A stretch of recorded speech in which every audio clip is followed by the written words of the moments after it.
Velavan stores, Usman road, T Nagar, Chennai மற்றும் தூத்துக்குடி.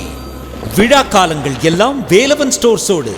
தமிழர் ஆட்சி பார்த்துட்டு இருக்க எல்லாருக்குமே வணக்கம். அடுத்தடுத்து 2 முக்கியமான அறிவிப்புகளை அறிவிச்சிருக்காரு சீமான் அவர்கள். 2 முக்கியமான மாநாடுகள் அப்படின்றது ஒன்று இருக்கு. ஏன்னா சீமான் அவர்கள் மாநாடுகள் எடுக்க ஆரம்பிக்கிறாரு. முதல் முறையாக சீமான் அவர்கள் மரங்கள் மாநாடு பண்ணும்போது பயங்கரமாக சிரிச்ச எல்லாருமே இன்னைக்கு என்னடா பயங்கரமாக பண்ணுறாரு சீமான் அவர்கள் அப்படின்னு சொல்லிட்டு 3வது மாநாடான தண்ணீர் மாநாட்டை சீமான் அவர்கள் எடுக்கிறாங்க அப்படின்றது ஒன்று இருக்கு. அந்த தண்ணீர் மாநாடு எங்கே நடக்குது அப்படின்னு பார்த்தீங்கன்னா நவம்பர் மாதம் 15ஆம் தேதி வீரபெரும்பாட்டன் கரிகாலன் திடல் பூதலூர் கல்லணை அருகில் நடக்குது அப்படின்றது ஒன்று இருக்கு. தஞ்சாவூர் மாவட்டத்தில் செம்ம சம்பவமாக இருக்க போகுது அப்படின்றதுல எந்த ஒரு மாற்றமே கிடையாது. எனவே நவம்பர் 15ஆம் தேதி சீமானவர்கள் 4 மணி போல இந்த மாநாட்டை அறிவிச்சிருக்காரு.